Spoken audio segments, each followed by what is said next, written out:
Hello! We are going to bind a quilt today. This is a baby blanket that I just finished doing on my handy quilter, and it is quilted. And this is for my granddaughter. She helped me pick this out. I'm going to link video where we talk about this quilt so you can see how I made it, but today we're just going to talk about binding it. And I have several other videos on binding, but this one is going to be a little more to the point, shorter, and maybe a little easier to follow. This is the quilt we're going to work on. So the very first thing we're going to do is figure out what fabric we're going to use for our binding, and I have that. Okay, so I've decided to use the same fabric that I used on my inner border on my binding, which I think will help tie all the blue together in here and make that look even more awesome. All right, so what we're gonna do, first thing we're gonna do, now that we have our fabric picked out, we're going to figure out how much we need. And this is actually super easy. You measure it. Now I still need to trim this down, so I'm only measuring the inside parameter, you know, the actual quilt itself. And just a rough number is all we need right now. So this is doubled over, and this is 45 by 38. So it is 38 by 45. Get the calculator.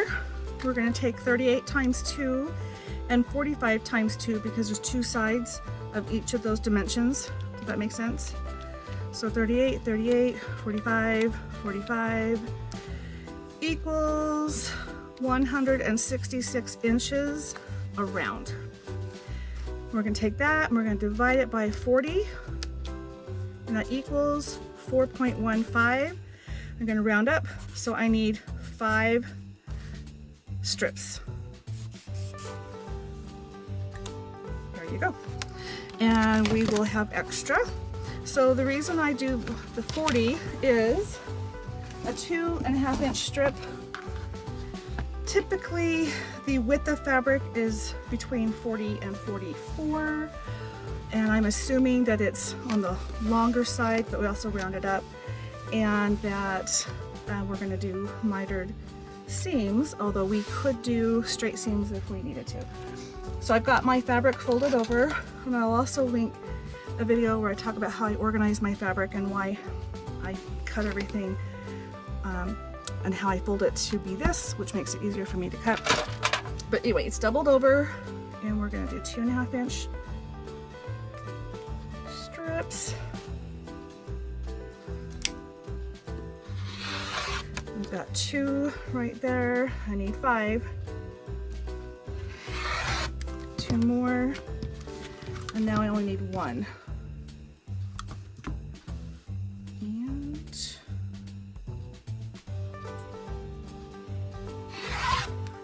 there we go. There's our 5 strips. And now this can go back in my stash.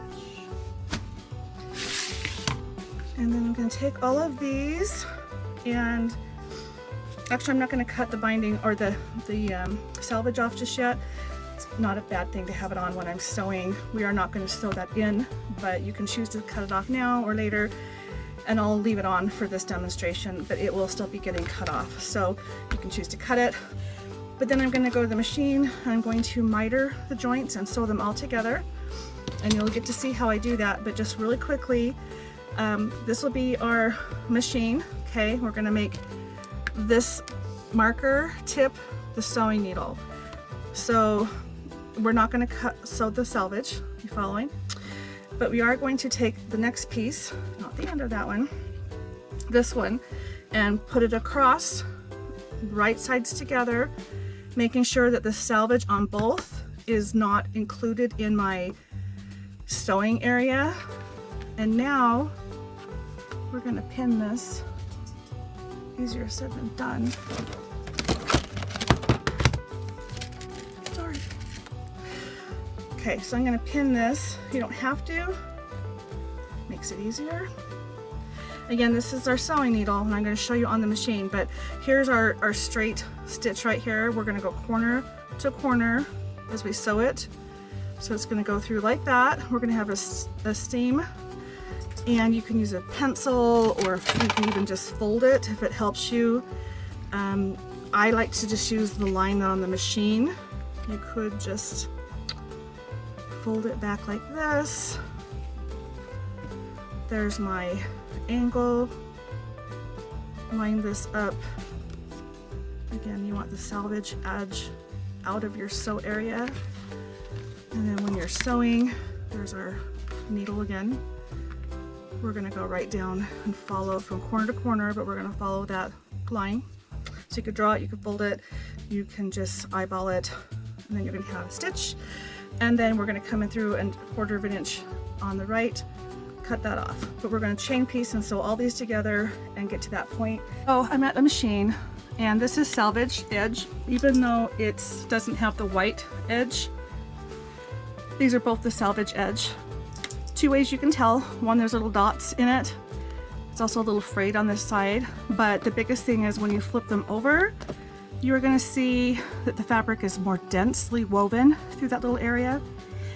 And that's the real reason why you don't want to keep it. So even though this blends in color-wise, you don't want it in your seams or on your quilt because it may shrink and wear at a differently. Just wanted to point that out. That is actually the selvage. So we're going to avoid that. Do this. Now before I get going, I'm going to put my regular foot on because it does make this process a little easier. My 1/4 inch foot has a guide, and it's just kind of in the way for what we're doing right here. So put your regular foot on for this. And if your machine has a needle down position, I want you to use that. Okay, we're going to clear that up. Now, I have this Steady Betty bridge thing here, and this right here is my center line. It lines up with where the needle is. So that's actually what I'm going to use as my guide on here. So if this is V is down in there, I know I'm cornered, I'm going to be in the center. So let's start with needle down, and off we go. And then I'm going to chain piece and get the whole row done. So fast forward through it.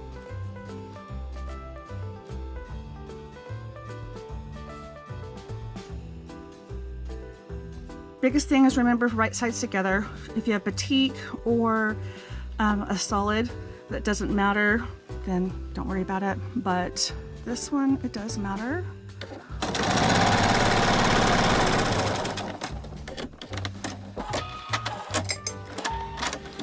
So at this point, I'm going to cut apart my chain piecing. And I only had the 5 strips, so there's only 4 joints. Then you can take it to your rotary cutting mat. I'm just gonna do it right here. And you may want to get rid of those dog ears.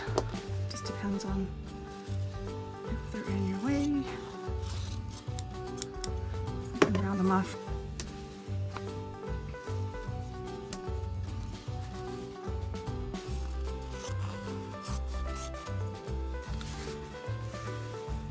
And the last one. And I keep my little triangles for someday a magical mystery project. And ideally a longer ruler is best. Bigger surface is also best. You want to make sure that the back actually is flat. If it's folded over, could cause some problems. And me, I'm just going for straight edge.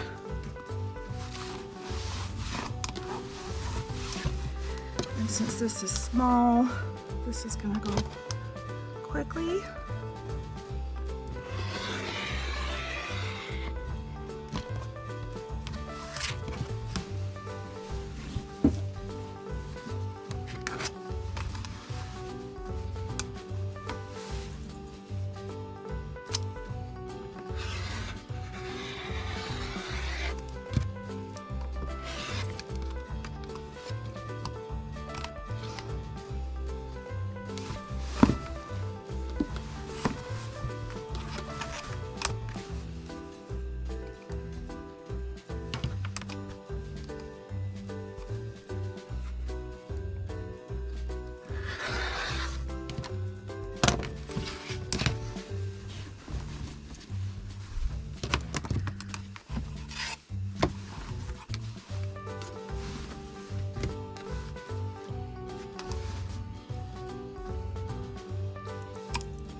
sometimes when you take your quilt in to be quilted, the place that does it or gal that does it will give it back to you already trimmed and squared up.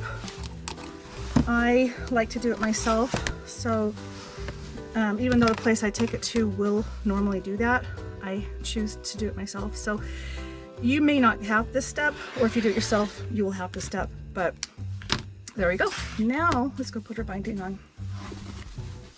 I'm going to leave my white thread in because I think it's going to look great with this. I could choose a light color. I actually quilted it with an ivory, or I could even do blue, but I think the white and the blue are going to be just fine. So the first thing we're going to do is we're going to find what side we want to start on. Okay, so some people will take this to the iron and press it in half to give it a crease. You are welcome to do that. I choose not to, but if you wanted to do that, you would do that now. But what you're going to do is go to like the middle of one of the sides. It doesn't matter which one, just don't be on the corner. And I'm going to leave this regular foot on here because I'm doing a 2.5 inch binding. Now if I were to make it a 2 inch binding, then I would use my 1/4 inch foot. It's a really small binding. It's not very common. If you're really tight on fabric and you just have to squeeze it out, or you do like the smaller binding, you could do that, but typically you're going to work with this size, 2.5 inches. So there we go. And I'm going to start. Do you notice I have a tail? We don't want to start at the beginning because we're going to join the ends and we need something to work with. And I'm just going to go around the quilt. Okay, so personally I like to start on the back side of the quilt, and then I would be folding the binding over to the front. And I just started on the wrong side. So let's try this the right way. I don't like, I like the finished look on the front better, or the way this looks on the front. All right, here we go. Could broaden my stitch length a little bit because we do have batting and several layers of fabric, 4 layers of fabric.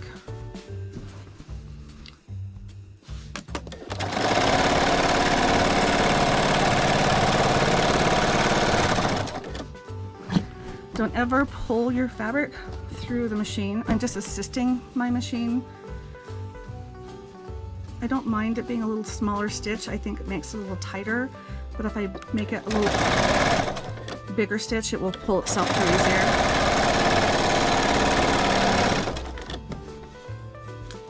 Let's see if we can see a difference between those stitches. There's the 3.5, and here's the 2. Very, very subtle, small differences. I think I'll leave it at the 3.5. So 2.5 is the default, at least on my machine, and I think most computerized machines are the same. But now I just bumped it to 3.5 as my stitch length. Alright, so we're coming up on a corner. Corners can be tricky, but they're super easy once you learn this trick. So we have the 3/8 of an inch foot, meaning the difference between the needle and the side is 3/8 of an inch. Or if you're doing a thinner binding, it would be whatever width of whatever foot you're using, like the 1/4 inch foot. What you want is the same amount of space that you're allowing here to be when you stop up here.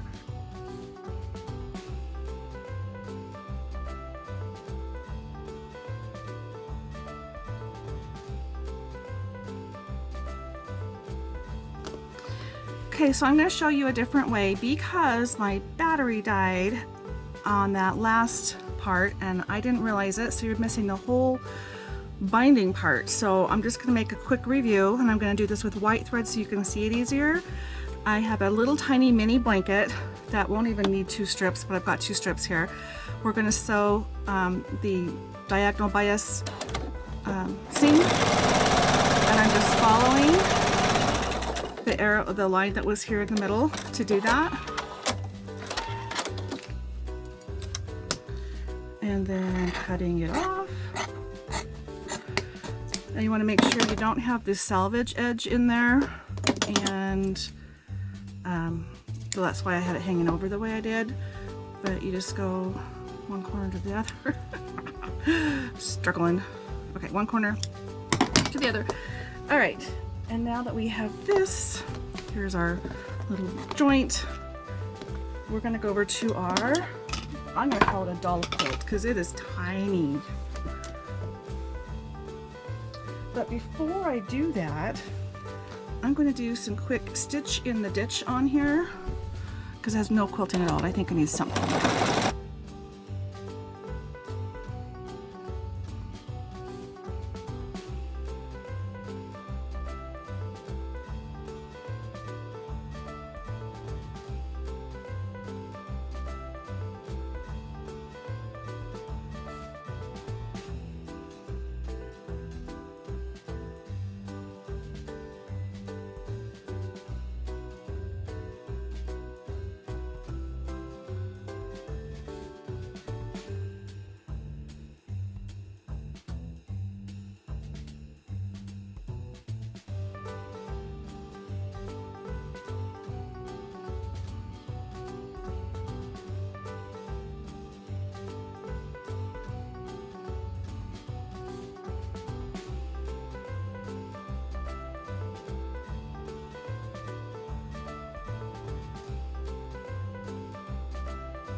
Now we're going to put our little binding on this little blanket that is now quilted. Stitch straight, stitch the ditch. Use a ruler if you want to make it straight. I can't sew a straight line for my life, so the ruler is awesome. But anyway, this will be a great practice blanket, and I will probably give it to somebody who has a doll. And I just finished a quilt with this fabric, and I might just keep it together, and whoever gets that will get this little blanket. You can also call it a like a little table topper. I don't know. Okay, so I just cut off the salvage edge.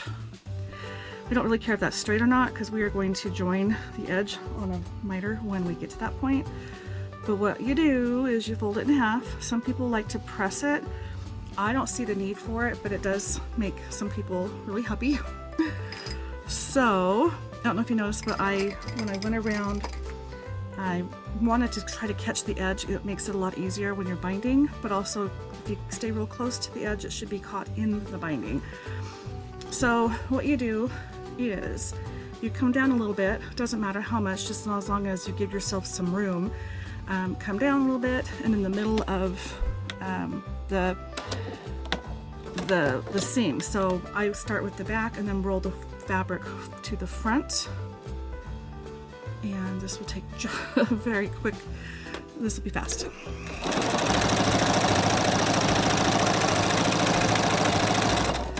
By the way, this is my regular foot. It's not my 1/4 inch foot, and with a 2.5 inch strip, that's what you need.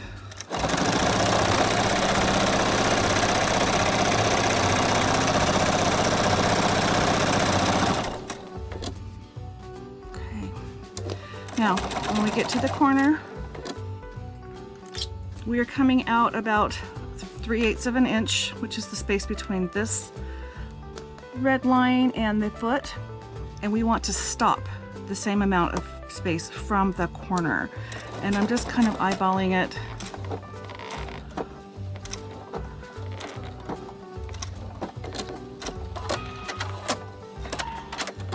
Oh, I hit the wrong button.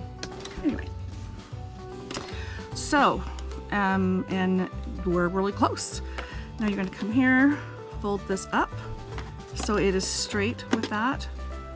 Fold it down, making sure everything's nice and flat underneath.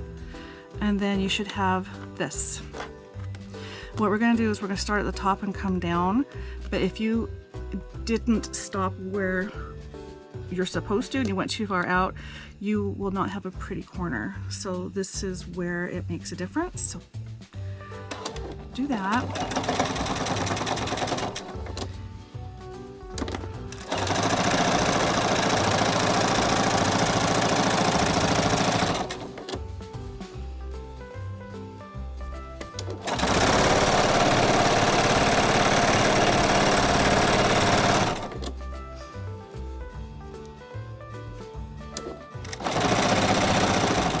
other corner, same thing. We're gonna come up within the width of the foot, tack it,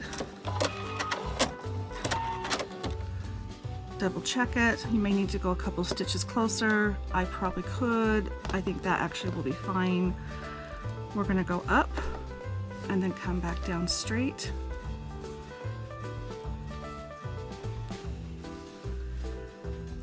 And start at the top. I'm not worried about the look of that because it's completely enclosed. I want to make sure that it's flat though.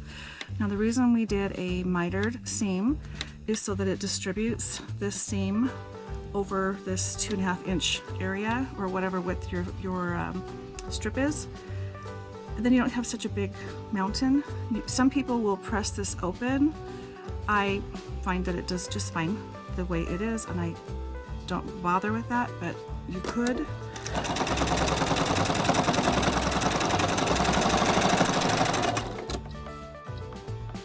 Let's see here.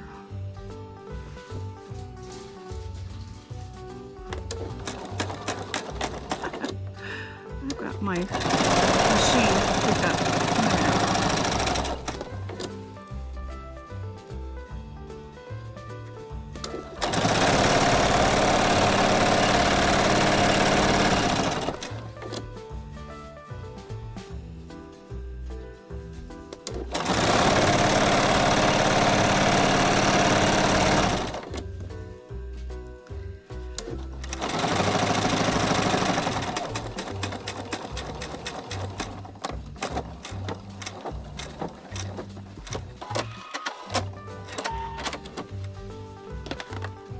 I need to go closer.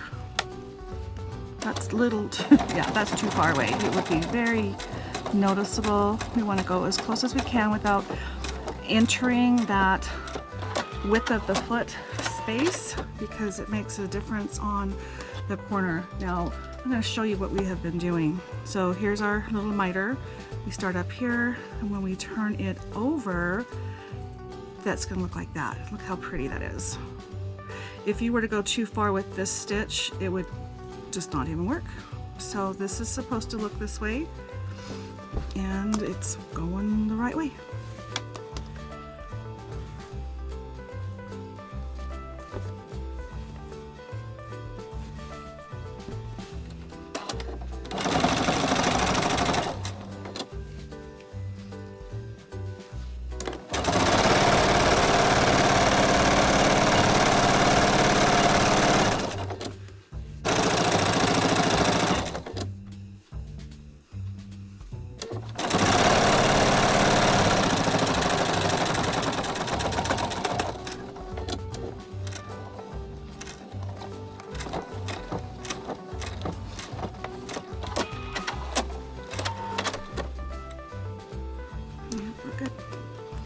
Last corner, and then we're about to join it, flip it over, and we're done.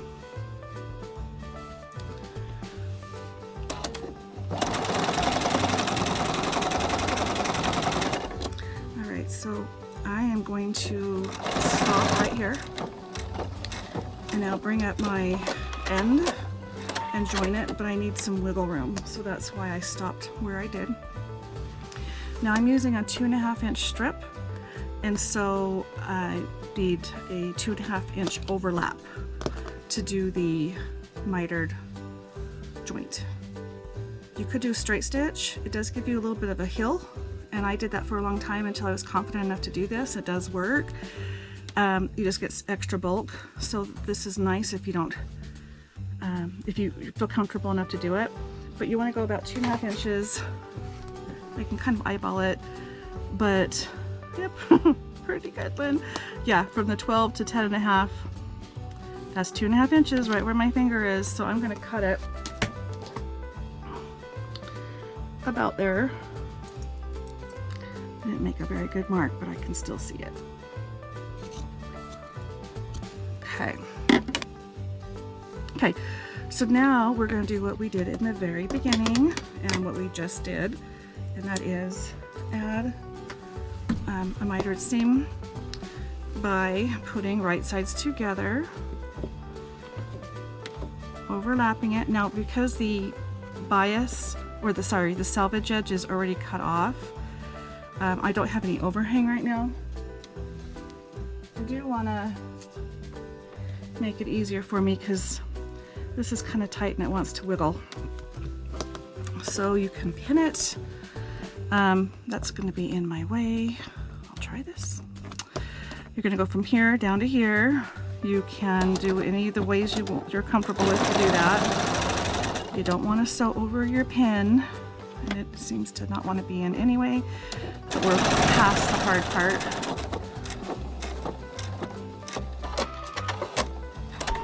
Now before we do anything else, let's make sure that this is going to work, and it is not going to work. Look at that. We have too much give, and I don't like it. So we're going to pick it out and go in just a little closer.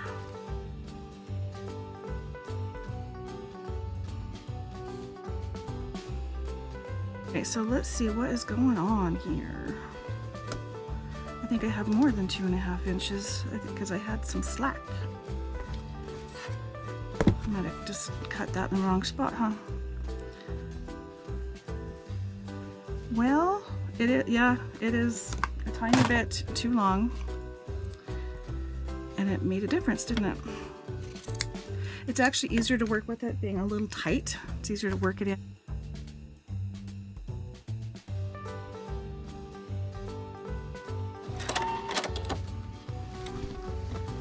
All right, come back, and yeah, we can work with that. Still a little on the loose side. Very interesting that I'm having that. It's okay, it will work. It is a little easier to work with it when it's just a little tighter than on the looser side like this. But what you're gonna do, just like any time when you're, easing two things together that are slightly different, you just work it in and you space it over that, and I'm actually pulling on the fabric underneath to stretch it, and it'll be just fine.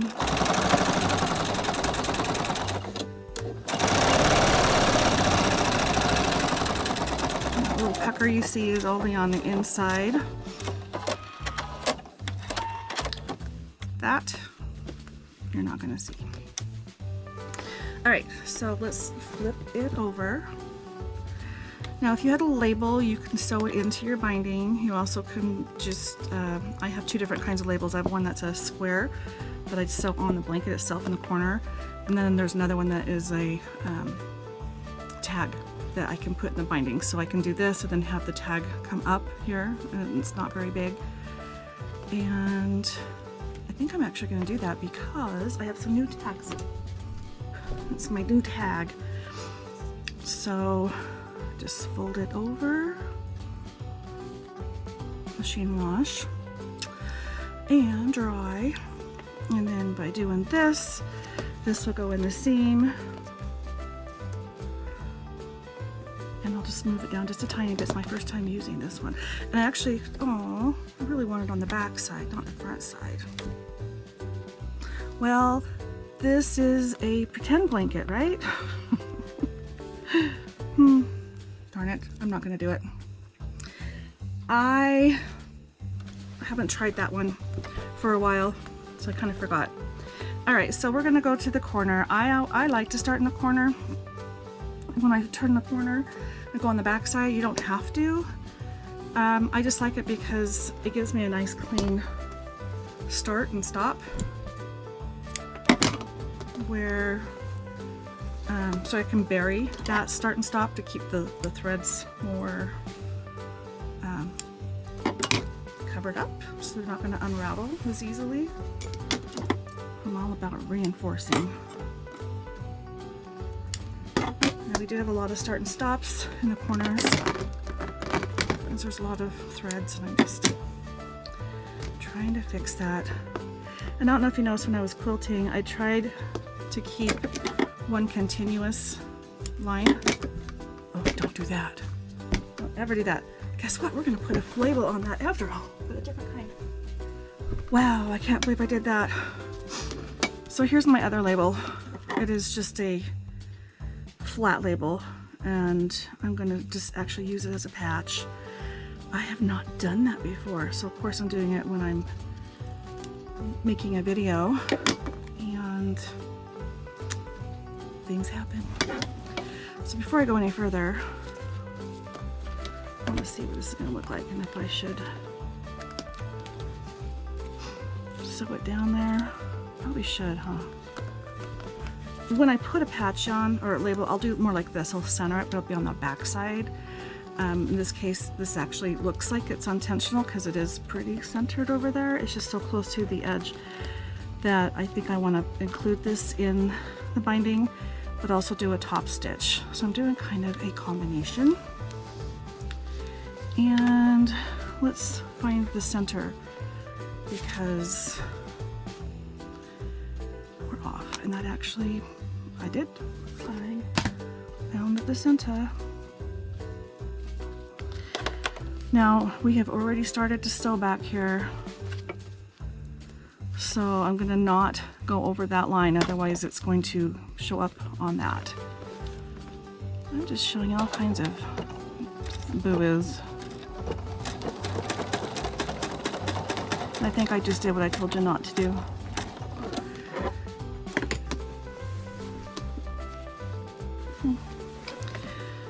Alright, and this likes to move, but I don't want to stick a pin in it because then the fabric of the label will have a hole in it. I don't want that. So I'm just going right around the edge.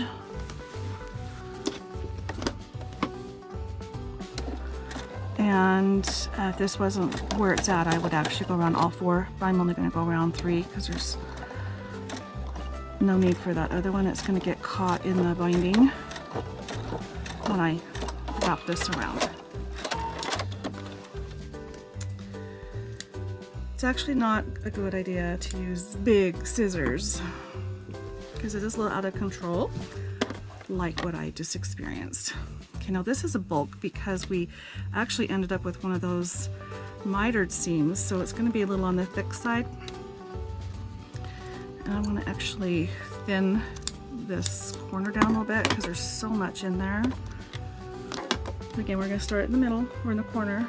I like to start right on the edge, and I'm using a white thread. I would recommend matching your fabric to your thread. Your thread to your fabric. There we go. And you're going to see more mistakes because it doesn't blend in. Like the fact that those were really tight stitches because it kind of got stuck. So what I'm doing is I'm just pulling this over tight. It should be really close to that seam. And if it's a little bit over or under, it's okay. You just want to make sure that it doesn't lift up and get you in there. And the reason I do it, so this part's on the top, is this is where you have control over what it looks like. So here's that, and here's the back side.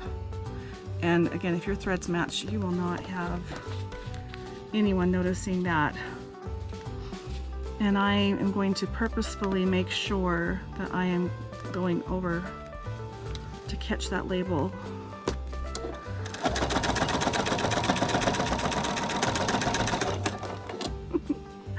It looks like I did it on purpose. Still can't believe I did that.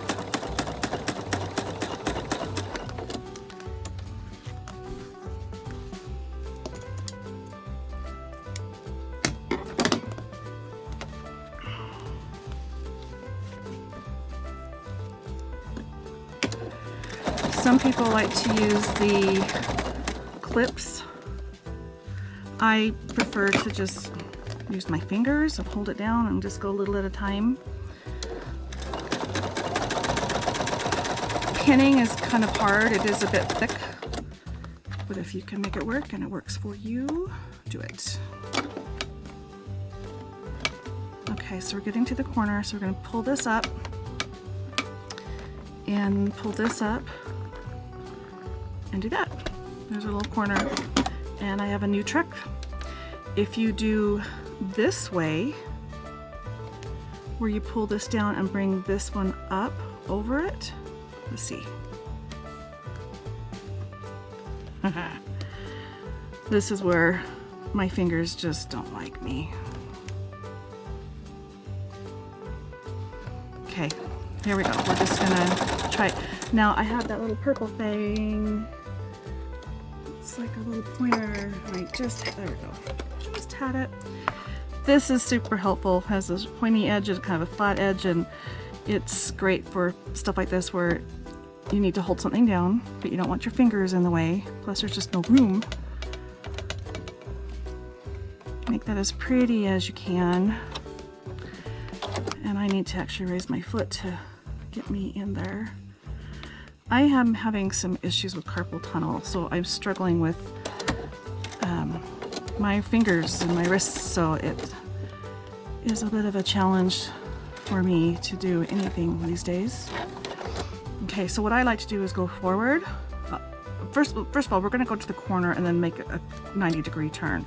But me personally, being that I like to reinforce, I'm going to go forward an extra stitch or two and then back up to that point where we need to change direction, and then continue, stay in that reverse and go back a little bit. And once we clear this, I will show you what we just did. So it just looks a little more intentional.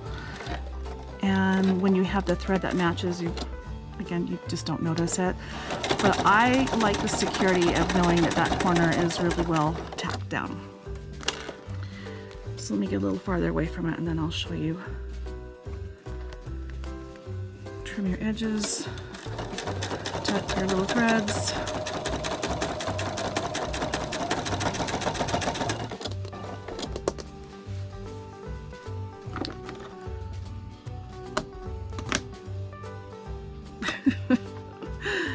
I am not thrilled with that.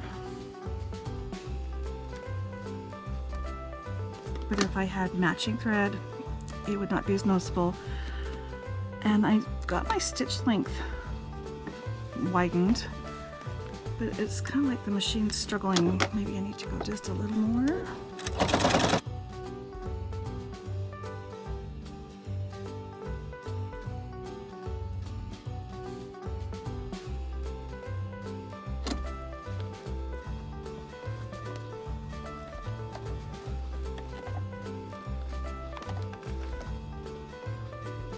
Up, over, down.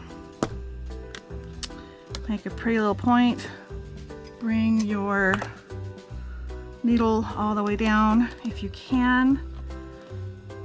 There we go. That's what I wanted. See, this little pointy thing's awesome.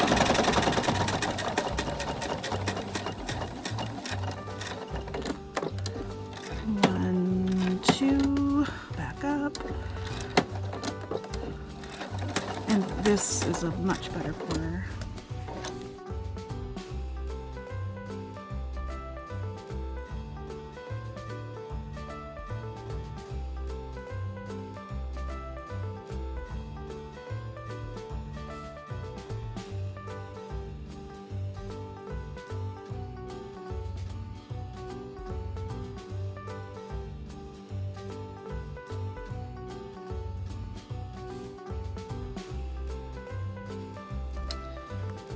Okay, so we started here, so it's already tucked down.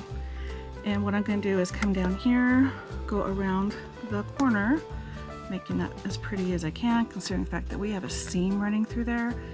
If you have control over it, try to avoid it. Anyway, and then I'm going to go down here just a little bit. Again, it's all part of that, make it a little more reinforced.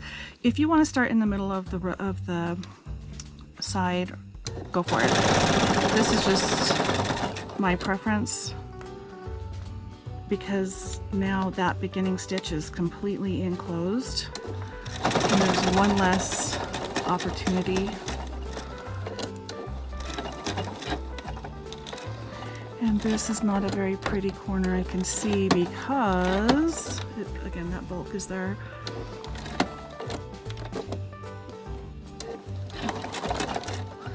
And then I like to follow my stitch and go down a little bit and then tack it off. So we are now done.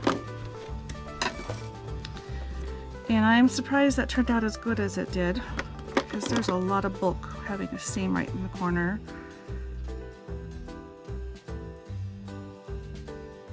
Yeah, these are driving me crazy. Okay, so here you go. Okay, so now we have our little quilt, which has our label in it, and we have our mitered corners, a lot of threads. You want to clean that up before you give it away. But again, I just keep saying this over and over and over. The key is to match your thread to your binding.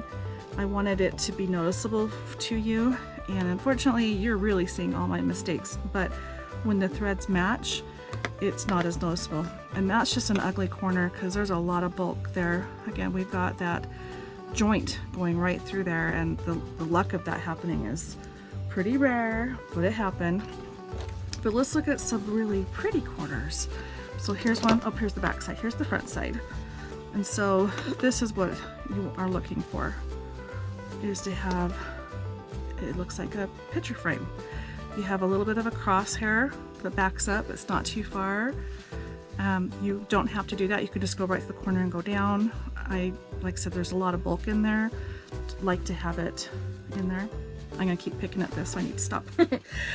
Anyway, so now we have our little doll blanket or oversized placemat or table runner or whatever it ends up being. But like I said, it matches a quilt I just did, and it might end up staying with whoever gets that quilt as a doll blanket. Okay, so that is how you do a binding. If you have any questions, just reach out and let me know.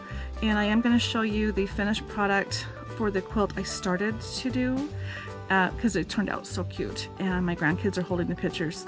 So stick around for just another minute and see how that turned out. Have a great day.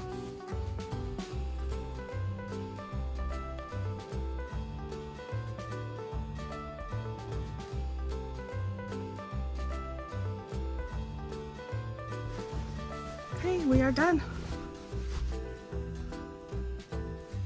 Here's our quilt. Here's our binding.